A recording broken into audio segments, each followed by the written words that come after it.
Oi, você que nos acompanha na página Estação da Luz Espírita, nós estamos retornando para concluirmos aquela série de aulas, treinamentos online, aulas hoje número 3, habilidade de quem muda para melhor. Rossandro Kingsley publicou essa aula no dia 9 de abril de 2019. Aqui ele conclui aquele treinamento online. É um trabalho muitíssimo interessante. Você que nos acompanhou na reprodução das aulas 1 e 2 vai se maravilhar com essa aula número 3. É realmente muito importante. E conclamo a vocês a nos acompanhar nesse vídeo. Bom, você que assistiu o primeiro e o segundo episódio da série deve estar se perguntando: é possível mudar? Sim. É fácil? Não. Isso torna inviável? De jeito nenhum. Não é um obstáculo intransponível.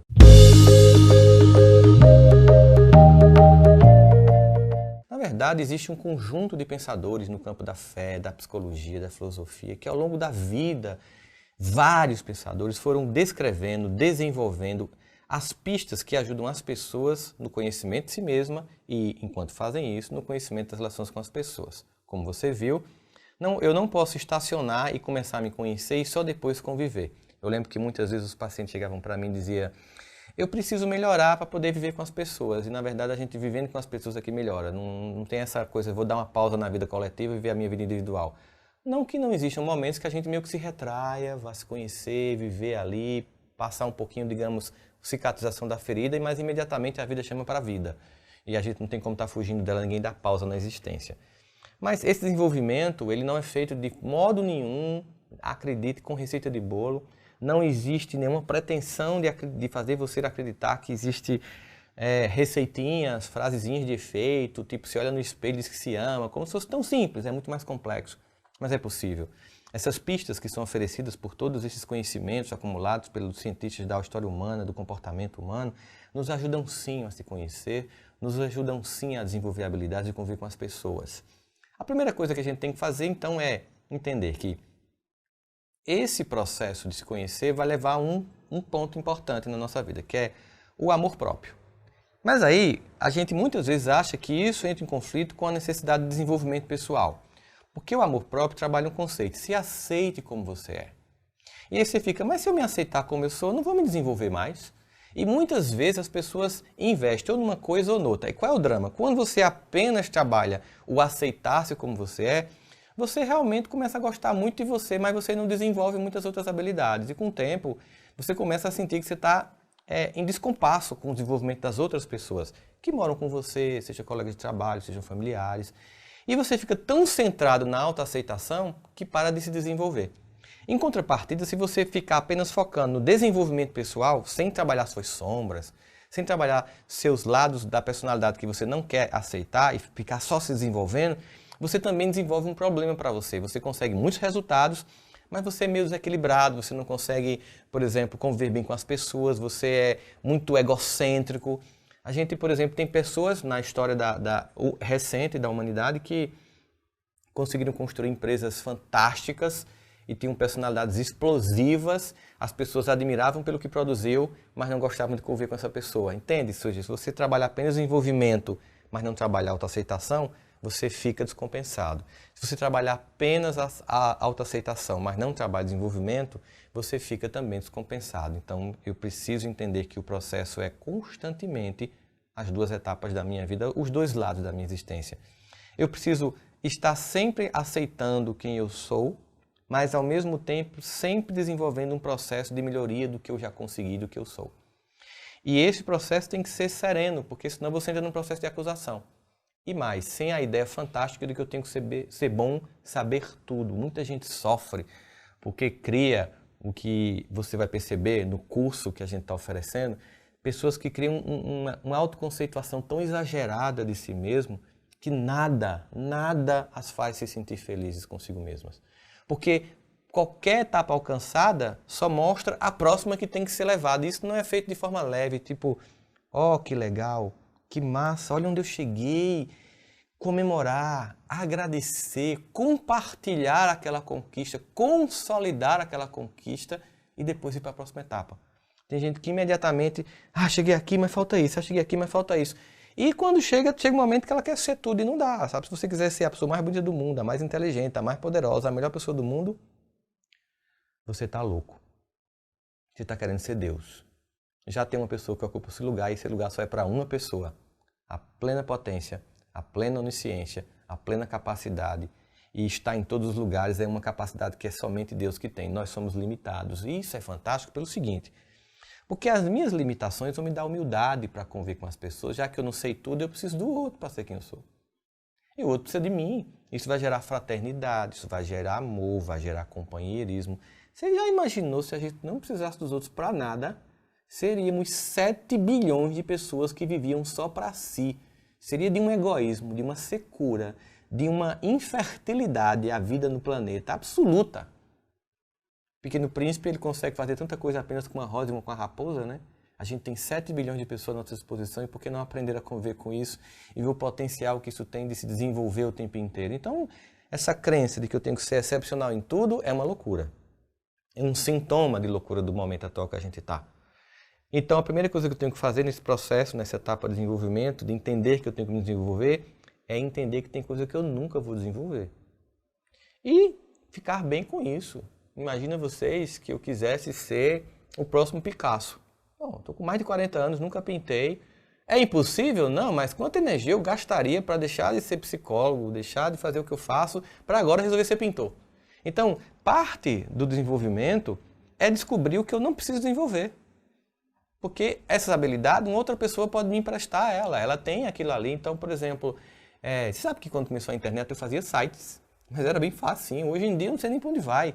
Imagina agora que eu queira desenvolver o meu site.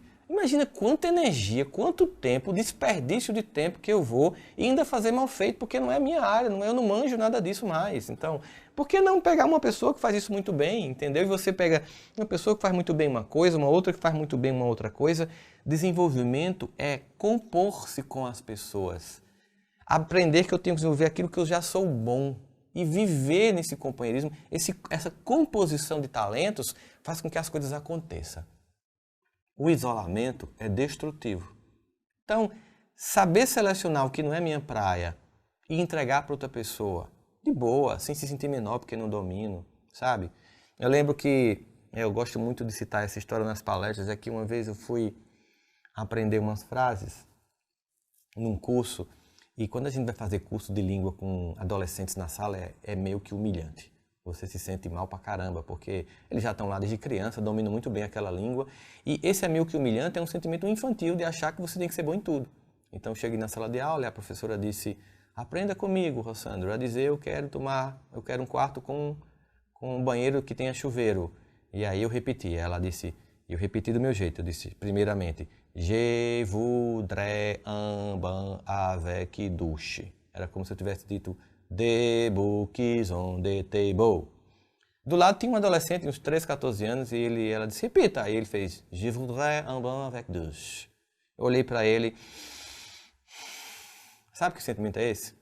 Sentimento arrogante de achar que você tem que ser bom em tudo. Isso é ridículo, gente. Poxa vida. Se você sai com esse sentimento, você sai da sala, tranca o curso e não aprende, porque você fica irritado porque tem um menino que fala melhor que você. Claro que sim, ele está lá há muito tempo. Ainda mais com o cérebro fresquinho, plasticidade neurológica, tempo disponível para aprender a dizer bem direitinho. E aí, se você tiver a capacidade de olhar e aprender com os outros, a compor com as pessoas, a entender que juntos nós somos melhores do que sozinhos, você olha para essa sala de aula, em vez de se irritar porque seus colegas pronunciam francês melhor que você vai agradecer porque é uma sala de aula em que, além da professora, os alunos vão te ensinar. Aí, em vez de dizer Je voudrais un bain avec douche, Je voudrais un bain avec douche. E aí a gente aprende que na vida nós aprendemos muito com os outros, inclusive nós aprendemos com os outros o que os outros têm que desenvolver e não a gente. E compor isso. Isso fala numa família. Você já parou para pensar que tem talentos que são específicos de alguém da casa e que você não deve concorrer? Porque isso, talvez esteja mostrando a vontade de dominar tudo, e isso sufoca a pessoa que está com você. Então você tem que ser bom em tudo, você tem que ser o que faz a feira, tem que ser o que decora, tem que ser o que arruma, tem que ser o que organiza as férias. Divide as tarefas, vai ficar mais leve para você. Você se contenta que você já é bom, deixa outra pessoa fazer o que ela é legal fazer. E agradece, porque essa pessoa faz tão bem isso, a pessoa vai se sentir bem, vai se sentir reconhecida. E você desenvolve mais seu potencial naquilo que você já é bom, deixa o outro desenvolver aquilo naquilo que ele já é bom, e a gente vai criando um conjunto de habilidades que vai tornando essa orquestra, um conjunto de pessoas na família, no trabalho. Você observa hoje em dia, 87% das demissões no mercado de trabalho não tem a ver com inabilidade de fazer a tarefa, tem a ver com inabilidade de conviver com os outros. Imagina isso, o cara é bom no que faz, mas ele quer ser bom em tudo e é arrogante. Você sabe que tem empresa que vai fazer seleção de pessoas para trabalhar e tem um cara com um currículo massa, pá! Fez curso fora, fala domínio inglês, morou nos Estados Unidos, fez MBA lá fora e tal, mas é uma arrogância absurda. Aí tem um outro lá, fez um curso aqui, está aprendendo inglês ainda, mas é um cara humilde, companheiro, gosta de fazer trabalho em equipe. Sabe com quem a empresa fica? Com o segundo que tem um currículo ruim. Sabe por quê? Porque ela pensa, esse currículo dele é o melhor no treinamento. Agora o ego do outro eu não consigo baixar, porque o problema é dele. É mais fácil eu treinar alguém a fazer uma coisa que ele não faz do que treinar a humildade de uma pessoa. Então você entende que tem habilidades que a gente tem que desenvolver e tem outras que a gente não tem que desenvolver? E aí, para isso, eu tenho que desenvolver a habilidade essencial, a humildade. Humildade é reconhecer o talento dos outros. Humildade é reconhecer o meu talento. A humildade significa o reconhecimento justo que se faz. Tanto vale para mim, se você pinta bem, diz eu sou um bom pintor, é humilde reconhecer isso. Você está dizendo uma coisa que você é bom mesmo. Agora imagina, eu toco bem violão, tenho humildade nenhuma nisso. Eu mal arranho algumas cifrazinhas olhando para os bracinhos, que antigamente eram nos livrinhos que a gente comprava, mas hoje está tudo disponível na internet. Enfim, a gente vai desenvolvendo essas habilidades, elas são possíveis de ser desenvolvidas, tem etapas, existem ciclos que tentam não fazê-los acontecer, que a gente vai identificar como ciclo de autossabotagem, que a gente aprofunda muito no curso, como eles acontecem, em que níveis eles acontecem, como eles atrapalham a sua vida e como eles podem ser desmontados. Então a gente tem, sim, a capacidade de se desenvolver. Não é fácil isso acontecer? Não. É possível? É possível. Sem promessas fantasiosas, sem querer vender coisas que não existem. As habilidades que nós desenvolvemos à custa de reconhecer quem somos, a querer estar convivendo com as pessoas, a estar disposto a perceber que nunca está pronto, mas sem angústia, sempre se desenvolver e um pouco mais, um pouco além. E os estudos têm mostrado que a gente vai aí viver uma vida de uns 100 anos. Então você pode estar aí pensando, eu já tenho 60, ou seja, você ainda tem 40 anos para desenvolver habilidades. Você pode estar pensando, mas eu sempre quis aprender violão, nunca tive tempo, me aposentei. Então, você tem um tempão agora para tocar violão. Imagina se você tiver 2 anos de dedicação, vai tocar muito bem. Se você tiver 2 anos de dedicação a qualquer coisa, a gente tem tanto tempo ainda, temos que aprender a priorizar e entender o que faz com que eu não priorize. O que faz com que eu me sabote. O que faz com que eu perca horas da minha vida vendo séries, novelas, vendo filmes, vendo telefone, curtindo rede social e não desenvolvendo minhas habilidades. Sim, nós podemos nos desenvolver, nós temos capacidades, mas quando a gente faz isso junto com algum recurso, a gente consegue muito mais resultados. Se você pode fazer terapia, faça, não evite. Se você tem alguém que te ajude, que te aconselhe, faça isso, é importante. A gente tem de pais, amigos, pessoas que podem nos ajudar. Se você puder fazer esse curso, vai ser um prazer estar com você nessa jornada. E se você tiver sem condição agora, na nossa plataforma, aprendaaseamar.com.br, nós temos conteúdos gratuitos lá. Tem 3 workshops para que você possa assistir. Além disso, muitos outros vídeos para que você possa gratuitamente ter acesso a conteúdos. Mas mesmo que você vá fazer gratuitamente ou você possa fazer parte do curso, eu quero que todos vocês venham perguntas, venham questionamentos, venham instigações para que a gente possa junto a crescer. Cada pergunta, sempre que eu posso, eu tento fazer o maior esforço para responder, me faz crescer muito mais. Tem sido um processo de aprendizado mútuo para todo mundo, por isso eu te faço esse convite. Entre na plataforma, veja o curso, veja os workshops que já estão lá à disposição e vai ser um prazer a gente desenvolver essa jornada juntos.